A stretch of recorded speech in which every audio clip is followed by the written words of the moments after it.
නමස්කාරය කියන පන්සිල් සමාදන්.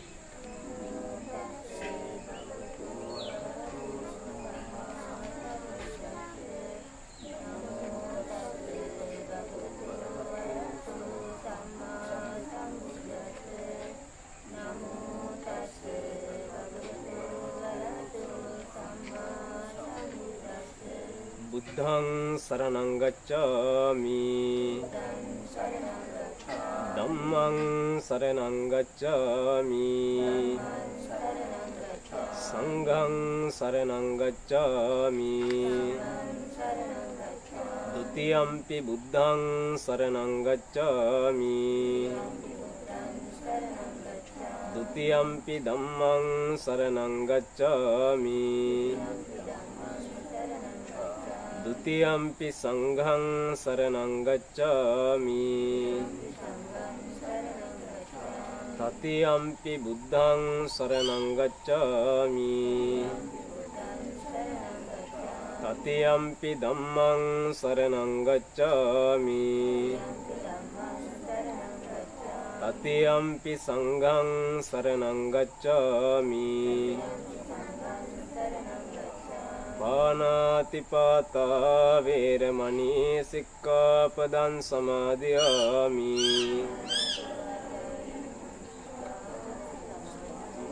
අදින්නාදානා වේරමණී සික්ඛාපදං සමාදියාමි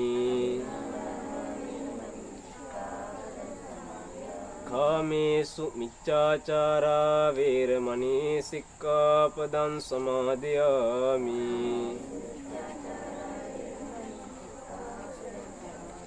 මුසාවාදා වේරමණී සික්ඛාපදං සමාදියාමි සුරාමේරය මජ්ජපමා දට්ඨානා වේරමණී සික්ඛාපදං සමාදියාමි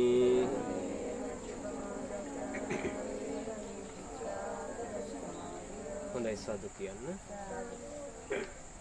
සමන්ත චක්කවාලේසු අත්‍රා ගච්ඡන්තු දේවතා සද්ධම්මං මුනි රාජස් සුනන්තු සග්ග මොක්ඛදං ධම්මස්සවන කාලෝ අයං බදන්තා ධම්මස්සවන කාලෝ අයං බදන්තා සද්ධම්මස්සවන කාලෝ අයං භදන්තා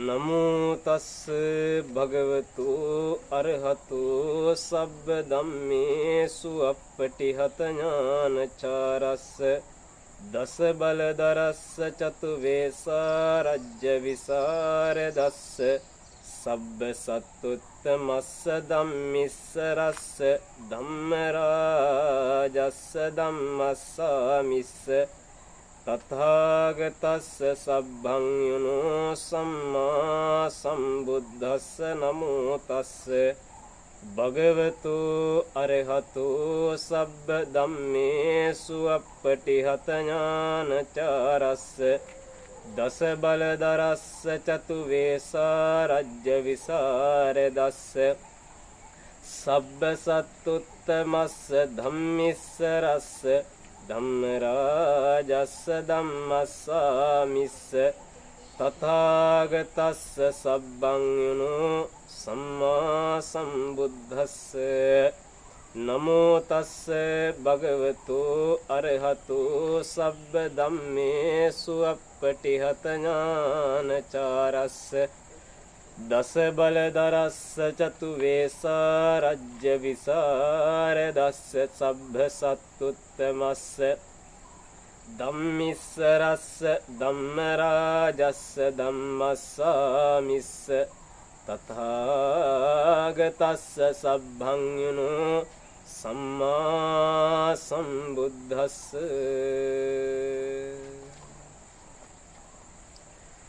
සුප්පබුද්ධම් පඹුජ්ජිත්වා සදා ගෝතම ශාවකා යේසං දිවාචරත්තෝච නිච්ඡං ධම්මගතා සති. ශ්‍රද්ධා බුද්ධ සම්පන්න ගුණගරුක වාසනාවන්ත කාරුණික පින්වතුනි, ඔබ සෑම සියලු දෙනාම මේ මොහොත තුල සූදානමකින් යුක්තව කටයුතු කාරණා සිද්ධ කරනු ලබන්නේ මාසිකව ඇවිදින පාසලත් සහ ඇට්ලස් ආයතනයකාබන්ධව සිද්ධ කරනු ලබන ධර්මානුශාසනාව ශ්‍රවණය කරන්නට සම්මා සම්බුදුරජාණන් වහන්සේ නමක් ලෝකයකට පහළ වීමත් එක්ක අපිට ලැබිච්ච වටිනා ක්‍රම උතුම්ම රත්නයක් තමයි පින්වතුනි ධර්ම රත්නය කියලා කියන්නේ. ඒ සම්පත්තිය අපිට අපේ ජීවිතේට ලබා ගන්න අවස්ථාවක් එක නිමේෂයක් ලැබෙනවා කියලා කියන්නේ ඒක අපි අපේ ජීවිතේ පින් කරපු වාර බොහෝමයක ප්‍රතිඵලයක් විදිහට ලැබෙන දෙයක්. මේ ලෝකේ මිනිස්සුયો නම් ගොඩක් ඉන්නවා. ඒ ඉන්න හැමෝටම බණහන්න හැකියාව ලැබෙන්නේ නැහැ. බණහන්න හිත පහළ වෙන්නේ නැහැ. බණක් අහන්න ඕනේ කියලා හිතක් පහළ වෙන්න පින් කරපු කෙනෙක්ටම පිනක් තියෙන කෙනෙක්ම වෙන්න ඕනේ. නැතුව හැමෝටම බණහන්න හිතෙන්නේ නැහැ. බොහොම අල්ප පිරිසකට තමයි බණහන්න හිතෙන්නේ. ඒ අතින් අපි හරි වාසනාවන්තයි. අපිට බණපදයක් අහන්න නිතර අවකාශ වර්තමාන කාල සීමාව ඇතුලේ සැලසිලා තියෙනවා. ඉතින් භාග්‍යතුන් වහන්සේ අපිට දේශනා කරනවා හරි වැදගත් කාරණාවක්.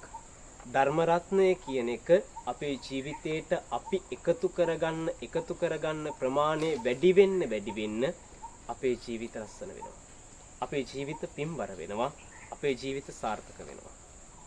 වර්තමාන ලෝකයේ බොහෝම වේගෙන් බොහෝම ඉක්මනින් දුවගෙන යන්න බලනවා සාර්ථකත්වයකට.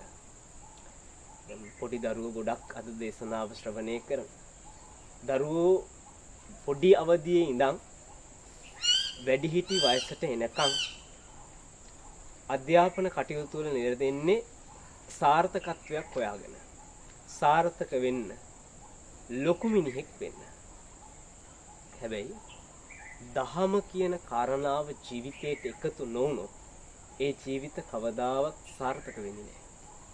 ඒ ජීවිත කවදාවත් ඔබ හිතන ඔය ලොකු මිනිහා බවට පත් වෙන්න ලැබෙන්නේ නැහැ. යහපත් පුද්ගලයෙක් බිහි වෙන්න දහම කියන කාරණාව ඇත්තටම මහෝපකාරී. දහමින් ජීවිත සරසගත්ත යම්කිසි කෙනෙක් වෙයිද එයාගේ ජීවිත ගමනත් එයාගේ සංසාර ගමනත් අනිත් ඇත්තන්ට වරදවන්නට හැකියාව ලැබෙන්නේ නැහැ. එයාගේ ජීවිතේ වරදින්න තියෙන ඉඩ අවකාශ බොහොම අඩුයි. ඒ නිසා අපි අපේ ජීවිත දහමින් පෝෂණය කරගන්න ඕනී කියන සිතුවිල්ල හිතේ තියාගෙනයි හැම වෙලාවකම අපි අහන බණපදයක් ගානේ අපි අහන්නේ. එහෙම වුණොත් තමයි අපිට අපි අහන මේ පිනකට ලැබෙන බණපදයේ උනත් අපිට ප්‍රතිඵල සංප්‍රයුක්ත ප්‍රතිඵලදායක බණපදයක් බවට ඒ බණපදේ පත් කරගන්න ලැබෙන්නේ. අද වර්තමානයේ ගොඩක් දෙනෙක් බණ අහනවා. අහන්නම් වාලේනේ. නේද? බණ ඇහෙනවට බණ අහනවා. හැබැයි අපි බණපදයක් අහන්න ඕනේ. අපි දක්ෂයෝ, අපි පිනට කැමැත්තෝ නම් අපි බණපදයක් අහන්න ඕනේ. මේ බණපදේ මට මගේ ජීවිතේට මටම කියපු එකක් කියලා හිතාගෙන. එහෙම වුණොත් අපි ඒ බණපදයෙන් ගන්න තියෙන ධර්ම කාරණා සියල්ල ගන්න දක්ෂ වෙනවා. අපි අර අහන්නම් වාලේ ඇහුවොත් ඉතින් නේද අර මේ කනින් අහලා අනිත් කනින් පිට කරනවා ඒ කතාවක් තමයි. නිසා අහන බණපදේ මේක කියන්නේ මටමයි. මේ බණපදේ වටිනාකම තියෙන්නේ මටමයි. මේ බණපදයෙන් ජීවිතේ සාර්ථක වෙන්නේ මගේමයි කියන සිතුවිල්ලෙන් බණ අහනවා. එහෙම වුණොත් අපිට ඒ බණපදේ වටිනාකම අමිලයි. අනුනයි. අප්‍රමාණයි. ඒ නිසා එහෙම සිතුවිල්ලක් හිතේ තියාගෙන තමයි අහන බණපදයක් වේවා. හැම බණපදයක්ම ඒ විදිහටයි අහන්න ඕනේ. අද ඔබේ දේශනාවට මාතෘකා විදිහට තෝරගන්න යෙදුනේ භාග්‍යතුන් වහන්සේ දේශනා කරපු ධම්මපද පාළියේ දකින්න තියෙන හරි ලස්සන ගාථාවක්. සුප්පබුද්ධම් පබුජ්ජිත්වා සදා ගෝතම ශාවකා ඒසං දිවාච රත්තෝච නිච්ඡං ධම්ම ගතා සති.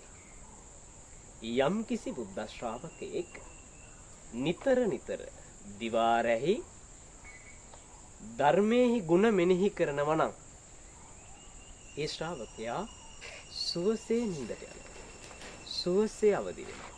සුවසේ ජීවිතය ගත කරනවා කියන එක භාග්‍යවතුන් වහන්සේ සිහි කළා. ඒ වගේම තමයි ඊට කලින් තියෙන ගාථාවේ දේශනා කරන නිච්ඡං බුද්ධගතා සති. බුදුරුවනේහි ගුණ නිතර සිහි කරන කෙනා දිවාරැහි නිතර බුදු ගුණ සිහි කරන කෙනාත් සුවසේ වාසය කරනවා, සුවසේ නින්දට යනවා, සුවසේ අවදි වෙනවා කියලා. ඒ වගේම තමයි ඒකේ තුන්වෙනි ගාථාව විදිහටත් තියෙනවා නිච්ඡං ධම්ම නිච්ඡං සංඝ ගතා සති. සංගරුවනෙහි ගුණ මෙනෙහි කරන කෙනත් සුවසේම ජීවිකාව ගත කරනවා. ඒ කියන්නේ තුනුරුවන්ගේ ගුණ මෙනෙහි කරන කෙනා මොකද වෙන්නේ? සුවසේ වාසය කරනවා. ඇයි එයා තුනුරුවන් පිළිබඳව පැහැදීමක් ඇති කර ගන්නකොට එයාගේ හිත තුල තියෙන අර ක්ලේශ ධර්ම එකක්වත් නැහැ. සැනසීමක් තියෙනවා. දැන් පොඩි දරුවන්ට ඇත්තටම කෙලස් කියන එක ලොකු දැනීමක් නැහැනේ. පොඩි දරුවන්ට ලොකු දැනීමක් නැහැ. පොඩි ළමයි පන්සිල් ගන්න ගියපම හයියෙන් ගාත කියනවා. හැබැයි ලොකු අයට බෑ. නේද? පොඩි ළමයි මල් කඩන්න ගියපුවම මල් ගොඩක් කඩා ගන්නවා. හිත පිරෙන්න යාලා මල් කඩනවා. ලොකු අයට එච්චර හැකියාවක් නැහැ. ඇයි ලොකු වෙන්න හිතට එන ක්ලේශ ධර්ම වැඩි. පොඩි අවදිය තුල ලොකු ආශා නැහැ. ලොකු බලාපොරොත්තු නැහැ. ඒවා අපි වැඩිහිටියෝ විදිහටනේ දායාද දෙන්නේ. ඒ අතින් ඒක සමාජයේ දෙමව්පියන්ගේ තියෙන මන් දකින්න ලොකු වැරද්දක්. දෙමව්පිය යුතුයකම් කරලා නැහැ. ඔබ සමාජයේ කල්යාණ මිත්‍ර දෙමව්පියෝ නම් යුතුයකම් ඉටු කරන්න ඕනේ. අද සමාජයේ දෙමව්පියෝ දරුවන්ට යුතුයකම් කරන එක සිද්ධ කරනවා. හැබැයි කාරණා කිහිපයක් මග හැරලා. භාග්‍යතුන් වහන්සේ සිංහලෝවාද සූත්‍රයේ දෙමව්පියන්ගෙන් දරුවන්ට විය යුතු යුතුයකම් කියලා දෙනවනේ. ඒකේ පළවෙනියට බුදුහාමුදුරුවෝ සිහිපත් කරන්නේ පාපේ නිවාරෙන්ති. පවින් වර කන්න ඕන කියලා. අද ගොඩාක් දෙමව්පියන්ට ඒව මතක නෑ. උදේ ඉඳන් හවස වෙනකන් කොහොම හරි ඉගෙනුවා නම් පොතේ දැනුම දුන්නා නම් ඇති. සමාජ දැනුම අවශ්‍ය නැහැ. සමාජෙත් එක්ක කටයුතු කරන්න ඕනි කොහොමද කියන දැනුම අවශ්‍ය නැහැ. ඒ වගේම තමයි දහම් දැනුම අවශ්‍ය නැහැ. අවශ්‍ය වෙන්නේ පොතේ දැනුම විතරයි කියන සිතුවිල්ලේ බහුතරය ජීවත් වෙන්නේ. එතකොට අනාගතයේ බිහි වෙන දරුවෝ මොකද වෙන්නේ? සමාජයේ යහපත් වෙන්නේ නෑ. ගොඩාක් අද සමාජයේ අපිට දකින්න තියෙන යහපත් සමාජයක් නෙමෙයි. දරුවන්ගේ ගතින් ගත්තාම දරුවෝ ගොඩක් අද ඉන්නේ පිරිහිලා. ඇයි ඒ දහම කියන ආභරණය දරුවන්ට දීලා නැති හින්දා. පවින් වළකන්න දෙමව්පිය කටයුතු කරලා නැති හින්දා. එහෙනම් මේ යුතුයකම පළවෙනියට සිද්ධ කරන්න ඕනේ. ඊළඟ යුතුයකම විදිහට දේශනා කරන්නේ කල්යාණී නිවාසය. කල්යාණ මිත්‍ර ආශ්‍රය සකස් කරලා දෙන්න ඕනේ. ඒක ගැන දෙමව්පියන්ට කිසිම කටයුත්තකට ගාණක් නැහැනේ. යාළුවෝ මොනවද ආශ්‍රය කරන්නේ, කොයි වගේ පරිසර මට්ටමක යාළුවෝද ආශ්‍රය කරන්නේ කියලා දෙමව්පියන්ට දැනීම කැමති කෙනෙක් ආශ්‍රය කරන්න ඉඩ දීලා එයා කල්යාණ මිත්‍රයෙක් වේවා පාප මිත්‍රයෙක් වේවා කවුරුන් හෝ වේවා ආශ්‍රය කරන්න ඉඩ දීලා තියෙනවා. හැබැයි දෙමව්පියන්ගේ යුතුයකම කල්යාණ මිත්‍ර ආශ්‍රය දරුවන්ට සකස් කරලා දෙන එක. තුන්වෙනි එක විදිහට තමයි කියලා තියෙන්නේ සිප්පේ සික්ඛාපෙති. ශිල්ප ශාස්ත්‍ර කියලා දෙන්නේ. යුතුයකම් පහක් තියෙනවා. මම මේ තුන්වෙනි එක විතරක් කරන නිසා මුල් දෙක මතක් කරේ ඒ දෙක අමතක වෙනවා. ඒ දෙකත් අනිවාර්යෙන් දෙමව්පියෝ විදිහට දරුවන්ට කළ යුතුයි. මොකද මේ වෙනකොට මේ දරුවන්ට ලොකු ආශා නැහැ. ඒවා අම්මලා විසින්, තාත්තලා විසින්, දෙමව්පියෝ විසින්, වැඩිහිටියෝ විසින් මේ ඔළුව වලට දාලා මේ ජීවිත බර කරනවා. සැහැල්ලුවෙන් ජීවත් වෙන්න ඕනේ ජීවිතය. මං කියන්නේ මේ ජීවිතේ වරද්ද ගන්න අධ්‍යාපනය පා කියන එක නෙමෙයි. අධ්‍යාපනය අවශ්‍යයි. ඒත් සමගම දහම් දැනුම, සමාජ දැනුම එයාට පරිසරයත් එක්ක සමාජයත් එක්ක ජීවත් වෙන්න ගැටෙන්න කියලා දෙන්න. එතකොටයි ඒ ළමයා හැම අතින්ම පිරිපුන් දරුවෙක් වෙන්නේ. හැම අතින්ම උපමට්ටම් වෙච්ච දරුවෙක් වෙන්නේ. මැණිකක් වුණත් ලස්සන උපමට්ටම් කළා. එකම මැණික ලස්සන නෑ. ඒ නිසා මේ අපේ අනාගත පරපුර කියන මැණික් ටික අපි උපමට්ටම් කළ යුතුයි. ඒවා දහමින් සැරසිය යුතුයි. ඒ දහම් කරුණු ඒ ඇත්තන්ට නිතර නිතර සිහි කරන්න ඉඩ අවස්ථාව සැලසා දිය යුතුයි. ඒකට ඉඩ අවස්ථාව සකස් කර දිය යුත්තේ මුලින්ම ගෙදර දෙමව්පියෝ විසින්. මොකද දෙමව්පියෝනේ පුබ්බාචාරි මුල්ම ආචාර්යවරු දෙමව්පියෝ. එයාලා ඒ දේ කරලා තමයි සමාජයේ විසින් ඉතුරු කාරණා ටික සම්පූර්ණ කරගන්න ඉඩ අවස්ථාව සලසලා දෙන්න ඕනේ. එහෙම වුණාම තමයි මේ ජීවිත සාර්ථක වෙන්නේ. ඒ වගේම තමයි මේ ජීවිත දරුවෝ විදිහට ඔබ ජීවිතේ දැන් ඉඳන් අද දවස කියන්නේ ඇත්තටම අපේ ජීවිතේ වැදගත් දවසක්. හැමෝටම උදා වෙන නව දවසක් කියන්නේ වැදගත් දවසක්. එහෙනම් අද දවසේ ඉඳන් අපි දේශනාවේ ගන්න කාරණා දහම් කරුණු එකතු කරගමු. අපේ ජීවිත අරමුණක් ඇතුව යන්න ඕනේ හැම වෙලාවකම. අද ගොඩක් සමාජයේ ජීවත් වෙන ජීවිත අරමුණු නැතුවනේ පාවෙන ජීවිතන ජීවත් වෙන්නේ. කිසි අරමුණක් නැහැ. මම මොකක්ද වෙන්නේ මේ වයසේදී මම මොනවද කරන්න ඕනේ? දැන් මේ මොහොතේ මම මොනවද කරන්න ඕනේ?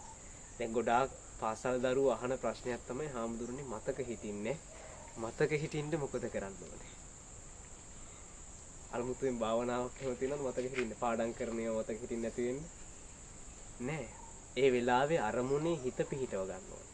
දැන් ආවේ පාඩම් කරන්න නම් දැන් පාඩම් කරන්න. දැන් ආවේ සෙල්ලම් කරන්න නම් සෙල්ලම් කරන වෙලාවේ පාඩම් කරලා හරියනවද? නෑ. සෙල්ලම් කරන්න ආව නම් සෙල්ලම් කරන්න ඕනේ. ඒ වෙලාවට අවශ්‍ය දේ ඒ මොහොතේ සිහිය ඇතුව සිද්ධ කරන්න ඕනේ. එහෙම වුණොත් අපිට අපේ ජීවිතේ අරමුණක් ඇතුව යන්න පුළුවන්. අරමුණක් ඇතුව ගියොත් ඔයාලා ඔය දුවගෙන යන්න හදන සාර්ථකත්වයට ලස්සනට හරි පහසුවෙන් යන්න පුළුවන්. එහෙම නැතුව නම් ඔබ ඔය බලාපොරොත්තු වෙන නේද සාර්ථක මිනිස්සෙක් ලොකු මිනිස්සෙක් වෙන එකට යන්න පහසු නෑ. ඒකට පහසුම ක්‍රමවේදය අපිට දහම කියලා දීලා තියෙනවා. ඒ ගමන් මඟ ඇතුලේ අපි බුදුහාමුදුරුවන්ගේ පණිවිඩ අපේ ජීවිතයට එකතු කරගන්න. අපේ ජීවිත සිල්වත් කරගන්න ඕනේ. ඇයි ජීවිත සිල්වත් කරගන්නේ? ජීවිත සිල්වත් කරගත්තොත් ඒ ජීවිත හරි ලස්සන, හරි වැදගත්, හරි වටිනා ජීවිත බවට පත් වෙනවා. දැන් ඔයාලා දැකලා තියෙනනේ චූටි හාමුදුරුවෝට ලොකු මිනිස්සු දන ගහලා වඳිනවා. ඇයි? වයසින් වැඩිනේ ලොකු මිනිස්සු. ලොකු වාහන වලින් ඇවිල්ලා මිනිස්සු දන ගහලා වඳිනවා. ඇයි චූටි හාමුදුරුවන්ට ඒ මිනිස්සු වඳින්නේ? වයසින් වැඩිමහල් මිනිස්සු සීලේ ඒ මිනිස්සුන්ට වැඩිය චූටි හාමුදුරුවෝ උසස්. ඒ කියන්නේ සීලෙන් උසස් අයට සමාජය ගරු කරනවා. දැන් හිතන්න ඔබේ සමාජය දැකලා ඇති වයසක අය. හැබැයි කිසිම සීලයක් නැහැ. ඒ ඇත්තන්ට සමාජෙ පොඩි හිටියොත් ගරු කරනවද? නැහැ. එහෙනම් සීලයට සමාජය ඇතුලේ ගරු කිරීම තියෙනවා. ඔබ ඔබේ ජීවිතය ඇතුලේ සිල් ගුණදම් පුරන්න ඕනේ. එහෙම සිල් ගුණදම් පුරනකොට තමයි අරමුණට යන්න පහසු වෙන්නේ. ඒ අරමුණට යන ගමන ලස්සන වෙන්නේ. සහ ඒ ගමන වටිනාකමකින් යුක්ත ගමනක් වෙන්නේ. එහෙම වුණොත් ඔයාලගේ ජීවිතයේ ඇතුලේ වරදින්න තියෙන ඉඩ අවකාශය අඩුයි කියලා කීවේ ඒකයි. සංකිච්ඡ මහරහතන් වහන්සේගේ කතාව ඇතුලේ අපිට ඒක දකින්න තියෙනවනේ. සංකිච්ඡ මහරහතන් වහන්සේ තවත් සානාංශරත් එක්ක භාග්‍යතුන් වහන්සේගේ අනුදැන වැදෑරීම ඒකට අනුකූලව නියං ගමකට යනවා අර සයන්හන්සලත් එක්ක භාවනා කරන්න. යනකොට සංකිච්ඡ මහරහතන් වහන්සේට අවුරුදු 7යි වයස. ඒ වෙනකොටත් මහරහත් ඵලයටපත් වෙලා. අනිත් ස්වාමීන් වහන්සේලාත් එක්ක අනිත් සයන්හන්සලාට පහසුව සුඛ විහරණය පිණිස සංකිච්ඡ මහරහතන් වහන්සේත් බුදුහාමුදුරුවන්ගේ අනුදැන වැදෑරීමකට අර කෙලස් තවන වීරයෙන් භාවනා කරන්න වඩින අනිත් ලොකු සයන්හන්සලාත් එක්ක වඩිනවා. වැඩියට පස්සේ උන්වහන්සේ විලා මේ ගමට වඩිනකොට මේ ගමේ ඇත්තෝ හරි සතුටින් අපේ ගමට හාමුදුරුවෝ ආවා කියලා හරි සතුටින් අනේ අපේ ගමට සයන්හන්සලා ආවා කියලා සතුටින් ඒ හාමුදුරුවෝට උපස්ථාන කරන්න පටන් ගන්නවා. ඉතින් රස ආහාර පාන ආදී දැන් සේනාසනයට ලැබෙනවා. මේක දකින එක්තරා යාචකයෙක් මේ සේනාසනයත් එක්ක නිතර ගැටෙන්න පටන් ගන්නවා. ඒ කියන්නේ සේනාසනයට එන්න යන්න පටන් ගන්නවා. ඉතින් ආහාර ගන්න හැම පුරුදු වෙනවා. දැන් මේ යාචකයා කල්පනා කරනවා අපි මේ උදේ ඉඳන් රැ වෙනකම් මහන්සි වෙනවා අපිට මොකුත් නැහැනේ. හැබැයි මේ භාවනා කරන හාමුදුරුවන්ට තියෙනවා. ඒ කියන්නේ සීලයෙන් උසස් අයට සමාජ ගරු කිරීමක් තියෙනවා කියලා මං කිව්වේ. ඒක මේ අවස්ථාවෙත් ඕන් එතනත් අපිට පිළිඹු වෙනවා. ඉතින් මේ සිංහා යදින පුද්ගලයා කල්පනා කරලා මෙයා මේ ආරණ්‍ය දැන් නවතිනවා. හාමුදුරුවන්ට උදව් උපකාර කරමින් මෙතන නවතිනවා. මෙහෙම ටික කාලයක් ඉන්නකොට අර කෘෂ වේලා හිටපු යාචකයා දැන් පුෂ්ටිමත් දේහධාරී පුද්ගලයෙක් බවට පත් වෙනවා. ඉතින් දැන් මේ යාචකයා කල්පනා කරනවා දැන් මම මෙතන හිටියා ඇති. ඇති කියලා කල්පනා කරලා යාචකයා යන්න යන මාර්ගයේදී යාචකයව හොර කණ්ඩායමකට අහු වෙනවා. හොර කණ්ඩායමකට අහු වෙනවා මේ හොරු මේ යාචකයා නිදානයකට බිල්ලක් දෙන්න යන්නේ. යාචකයා කියනවා මාව බිලි දීලා වැඩක් නැහැ. නේද මම මේ යාචකේ මං වගේ දුස්සීලේ බිලි දෙනවට වැඩිය අර අහවල් තැන ස්වාමීන් වහන්සේලා ඉන්නවා. උන්වහන්සේලාගෙන් කවුරු හරි බිලි දුන්නා නම් ඔබේ යාගේ තවත් වටිනාකමකින් වැඩි වෙයි. දෙවියොත් කැමති වෙයි. ඒ හින්දා එහෙන් කෙනෙක් අරගෙන බිලි දෙන්න කියලා කියනවා. නේද? දැන් කාපු බීපු තැනට මේ යාචකයා කරපු දේ. ඉතින් අර හොර කණ්ඩායමත් අර සානංශලා ඉන්න සේනාසනයට ගිහලා එක සානංශ කෙනෙක් අල්ලගන්නවා. අල්ලගත්තට පස්සේ මේ කාරණාව සංකේච්ච මහරහතන් වහන්සේ දැකලා අවුරුදු 7යි චූටි මහරහතන් වහන්සේ කෙනෙක්. උන්වහන්සේ දකින්න භාග්‍යවතුන් වහන්සේ එහෙනම් මේ කාරණාවට තමයි මට මේ සානංශලත් එක්ක යන්න කිව්වේ. මමත් යන්න ඕනේ. මම ගිහිල්ලා මේ සානංශ බේර ගන්නවා. එහෙම හිතලා මේ සංකේච්ච මහරහතන් වහන්සේ අර සොරා අල්ලගත්ත සානංශ ගාවට ගිහිල්ලා කියනවා ඔබ මොකටද මේ සනස අල්ලගත්තේ? අපි මේ හාමුදුරුවන්ව බිලි දෙනවා යාගයකට. එහෙනම් සංකේත මහරහතන් වහන්සේ කියනවා එහෙනම් ඒකට මේ සනස නෙමෙයි ගැලපෙන්නේ මාව. මං ඒකටමයි ඉන්නේ. එහෙනම් මාව අරගෙන යන්න. එහෙම කිව්වට පස්සේ අර පොඬ කණ්ඩායම මේ පොඩි සනසව අරගෙන යනවා. ඉතින් බය නැතුව මෙයා කැමැත්තෙන්ම නෙන්නේ. දැන් අර පොඩි සනස කැමැත්තෙන්ම එන හින්දා අර සොර කණ්ඩායම පොඩි සනස එක්කගෙන අර යාගේ පවත්වන තැනට යනවා. ගිහිල්ලා දැන් යාගේ කටයුතු ආරම්භ කරලා බිලි දෙන්න ඔන්න මෙන්න තියලා දැන් කඩුවත් මුහත් කරගෙන වැරෙන් පහරක් සංකීර්ත මහරහතන් වහන්සේට එල්ල කරනවා. දැන් බිලි පූජාව තියන්න. පහර එල්ල කරනකොටම අර කඩුව ඇකිලිලා පල්ලෙහාට වැටෙනවා. දැන් සොරා බය වෙනවා. ඇයි හොඳට මුහත් වෙලා තිබ්බ කඩුවක් ජීවිත ගණනාවක් සිඳපු කඩුවක් මේ මොහොතේ ඇකිලිලා පල්ලෙහාට වැටුනේ කොහොමද? ඒ කියන්නේ මේ සානංශ ගාව අපි නොහිතන බලයක් තියෙනවා. මෙහෙම හිතලා මේ සොර කණ්ඩායමේ ඉන්න සොරුන් 500ම මේ පොඩි හාමුදුරුවන්ගේ ගුණයට පැහැදිනවා. පහදිලා මේ සොරු 500ම කියනවා අනේ ස්වාමීනි අපිට අනුකම්පා කරලා අපිවත් ඔබ වහන්සේ වැඩ ඉන්න ওই ශාසනය පැවිදි කරා. බාන සීලේක සහ උන්වහන්සේලාගේ තියෙන ගුණයක වටිනාකම. ඔබේ ජීවිතත් සිල්වත් වෙනවා නම් සමාජයක් ඔබට මොනතරම් වටිනාකමක් ගෙනත් දෙන්න. ඔබට මොනතරම් වැදගත්කමක් ගෙනත් දෙන්න. එතකොට ඒ අරමුණක ගමනක වැදගත්කම තියෙන්නේ ඔබේ ජීවිතය තුළ ඇති කරගන්න එක් ආකාරයේ වටිනාකම් සීලයේ අතින් එක අතකට තවත් පැත්තකින් ඉවසීම අතින් අද ගොඩක් පොඩි දරුවන්ට ඉවසීම කියන එක හරි අඩුයිනේ. ඉවසීමක් තියෙන්න ඕනේ.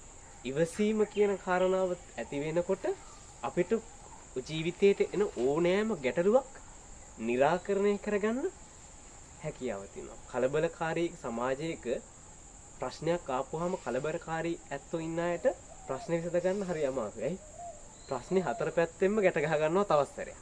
හැබැයි ඉවසීමෙන් ප්‍රශ්න දිහා බැලුවොත් ඕනෑම කෙනෙක්ට ප්‍රශ්නයක් විසඳ ගන්න පුළුවන්.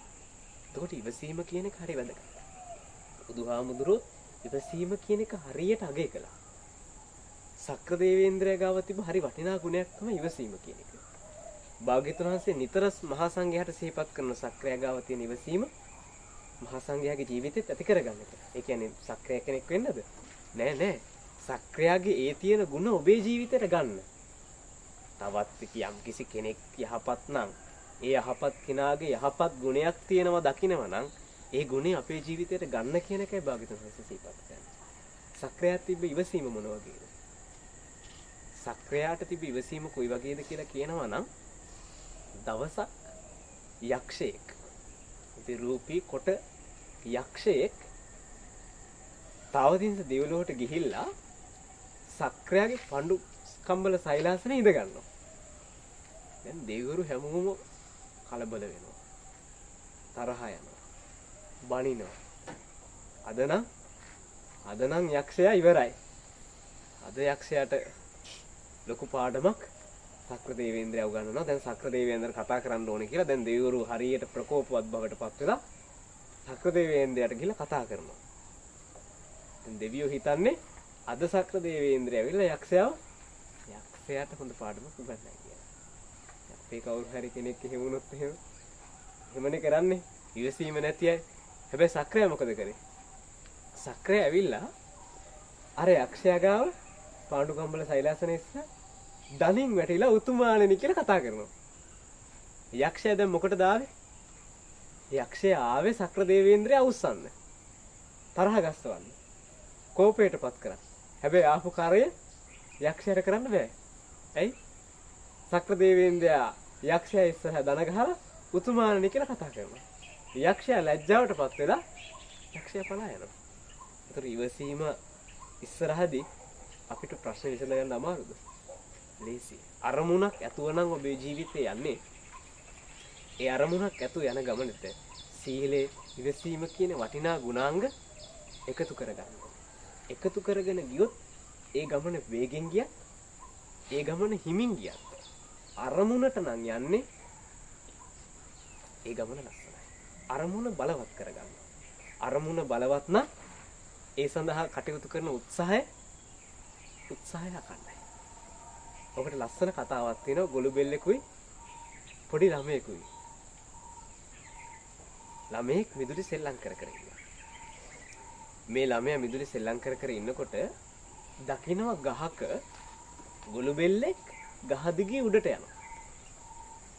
ළමයා ගිහිල්ලා ගොළු බෙල්ලට කතා කරනවා. ගොළු බෙල්ල කොහෙද මේ යන්නේ? ගොළු බෙල්ලා කියනවා මම මේ ගහ මුදුනට යන්නේ මල් කන්න. ළමයා hina වෙලා කියනවා ඔයා ගහ මුදුනට ගියාට වැඩක් නැහැනේ. ගහ මුදුනේ මල් නැහැනේ. ඔයා හිමින් යනකොට ඔයාට යන්න හම්බෙයිද ගහ මුදුනට? ඔයාට කවදානම් ගහ මුදුනට යන්න ලැබෙයිද? ඔයා හිමින් යන්නේ කියලා ගොළු බෙල්ලට ළමයා කියනවා. ගොළු බෙල්ල මොකක් වගේ උත්තරයක් දෙයිද ළමයාට?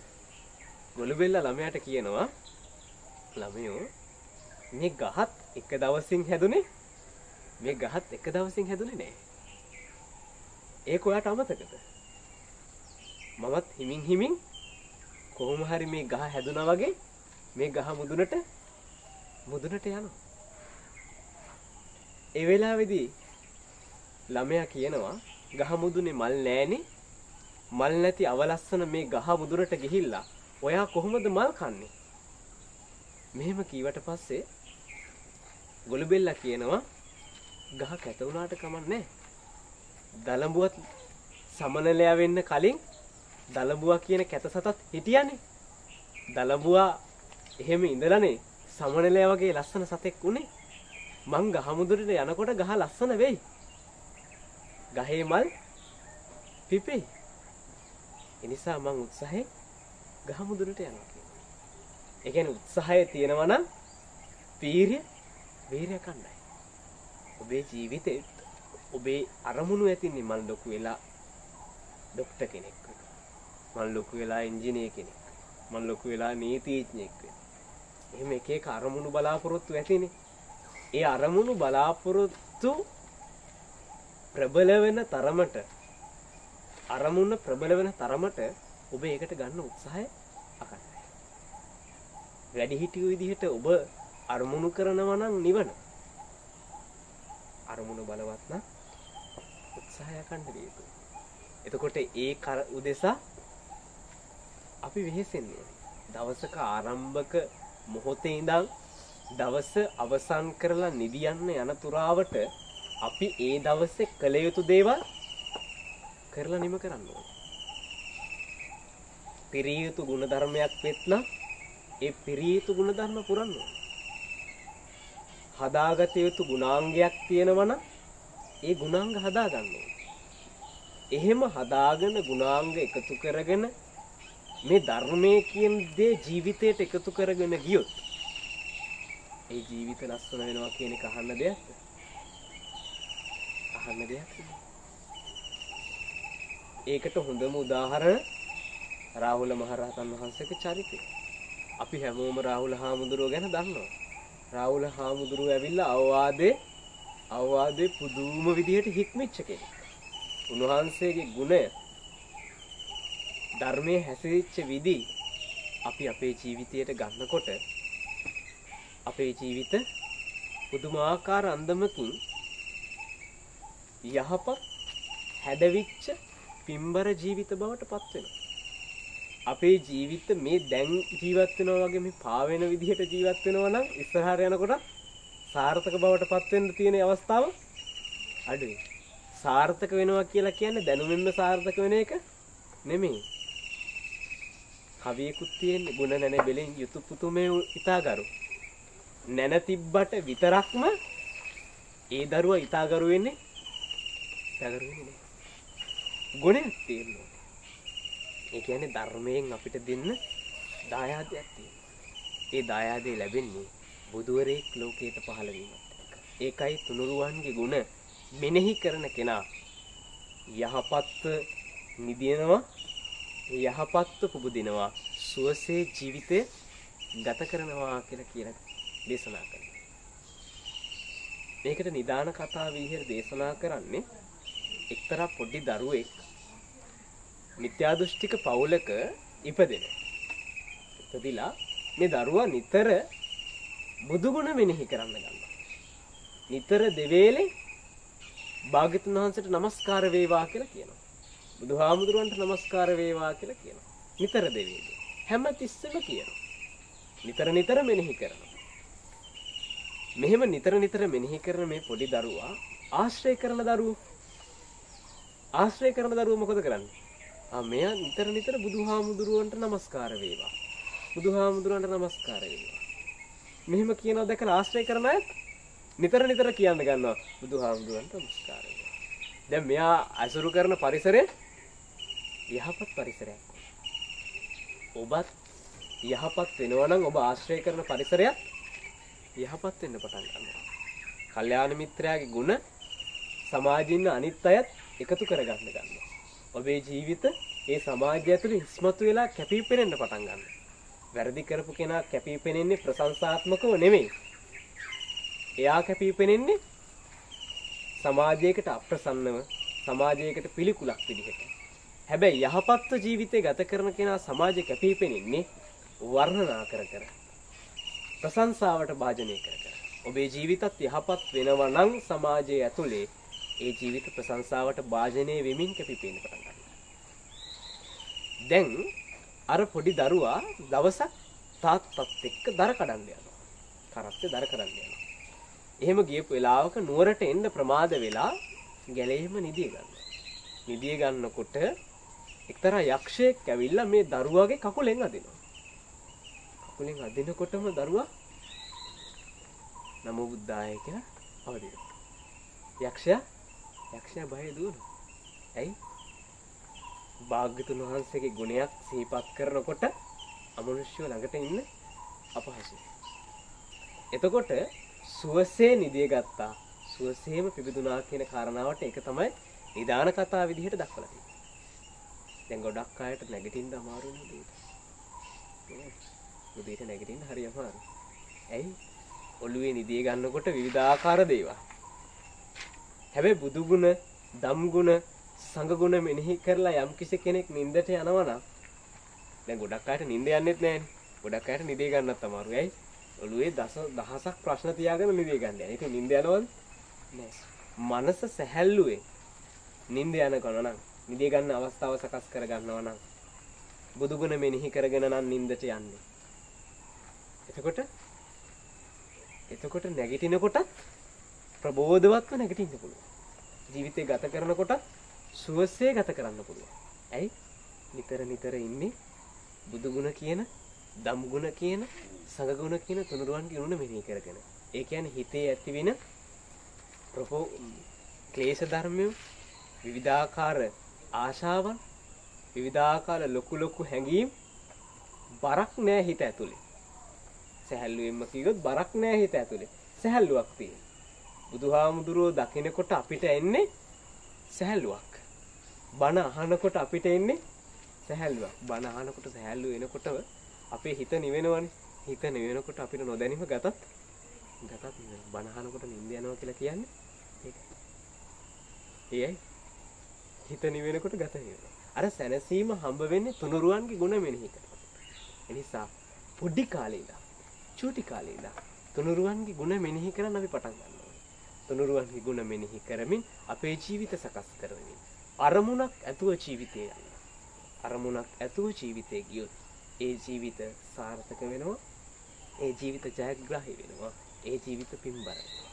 නිසා අද දවසේ ඔබේ ජීවිතේ සාර්ථක කරගන්න. ඇවිදින පාසල සහ ඇට්ලස් ආයතන එකතු වෙලා ඔබට වටිනා කර දහම් පණිවිඩයක් කියලා දුන්නා. ඒ දහම් පණිවිඩය ජීවිතයට එකතු කරගන්න. ඒ ජීවිතය, ඒ කාරණාව ජීවිතයේ සරසන ආභරණයක් බවට පත් කරගන්න. සීලය එකතු කරගන්න, ඉවසීම එකතු කරගන්න, අරමුණක් ඇතුව ජීවත් වෙන්න බලන්න. එහෙම වුණොත් ඔබට ඔබේ ජීවිතේ ජය ගන්න පුළුවන්කම ලැබෙනවා.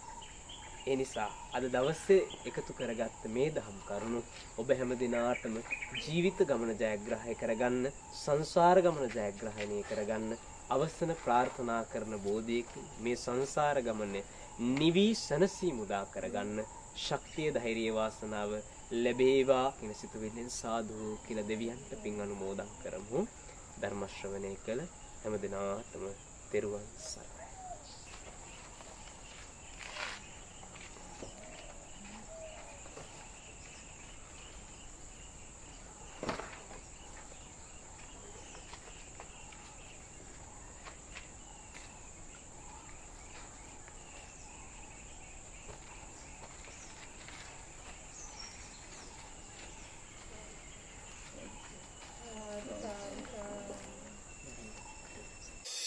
ගිල ඔබේ ගුණමෝදේ මිදින් ඔබේ දම්සාදේ වදිම් ඔබේ පාදේ පිලෝවන බුදු සමිදේ